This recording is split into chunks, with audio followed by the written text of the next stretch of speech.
Hey everybody, happy Labor Day. We got overcast, smoke covered skies today. Apparently Justin Incredible and Line Screw 1 are putting a little too much wood on the campfire up there. We got fires in Montana and Canada, I guess. Smoke's blowing down over our area here. And as you can tell, I definitely don't have direct sunlight. Here's the sun, for what that's worth. So I'm not getting much sun on the panel today. I got up this morning, got out here at 7 o'clock. The sun hadn't really been directly hitting the panel or anything, but it was just barely coming up over the trees over there to the east. And I checked my battery voltage in the on my test here with this battery in this Dometic refrigerator, and I had 12.39 after running all night. The sun went down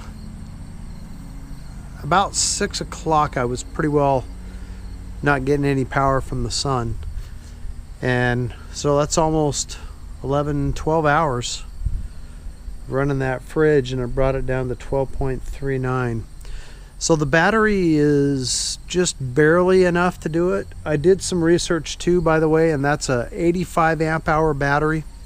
That little Interstate from Costco, looks like it's from Costco, 3-year-old battery.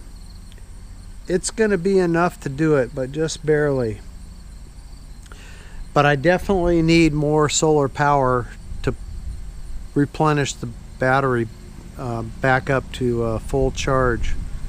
So I'm thinking if I hauled a 100-watt panel with me, that'll triple what I used for this test with that little 30-watt panel.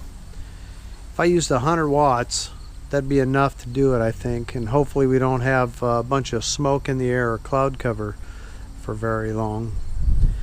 Maybe what I'll do is I have an older 105 amp hour battery, so that'll give me an extra 20 amp hours on battery storage and a 100-watt panel, and I think I could probably safely, reliably run that refrigerator for my trip. That's probably what I'll end up doing. And I've got 3 100-watt panels on my fifth wheel. I'm going to take one of those off and haul it along with me on this trip. Unfortunately, they're rigid panels, so they're about 2 feet wide and 42 or so inches long. A little bit longer than I want. It'd be nice if they fold in half, like if I had 250s or something, but I don't. And I'm trying not to spend a bunch of money on a bunch of equipment when I have plenty of equipment anyway. Just try to make do with what I have. But anyway, let's look at the battery, guys. It's about 3 in the afternoon. The refrigerator has maintained the temperature, so that's no problem. The only problem is just getting the battery back up to full charge. I just can't do it with 30 watts, especially with cloud cover. So let's turn this on and check the voltage where we're at right now. I've kind of been in and out checking it periodically this afternoon, and 12.45. I even saw a 12.51 at one point. 12.16. So actually it's running right now, so it must have just kicked on. I checked it maybe 10 minutes ago and it was at 12.45. But if I went through a couple of days like this, it's just eventually that battery is not gonna, it's gonna draw it down, it's gonna sulfate, and it's gonna be ruined basically. So that's what I think I'll do. 105 amp hour battery and 100 watts of power, 100 watts of solar. The only way this current setup is going to work is if it was just complete ideal conditions all the time, which it's never going to be that. So let me show you my build here. I got everything painted up. Kind of gave you a little bit of a sneak peek on it yesterday, but Got the board on the bottom done and the bed and all that.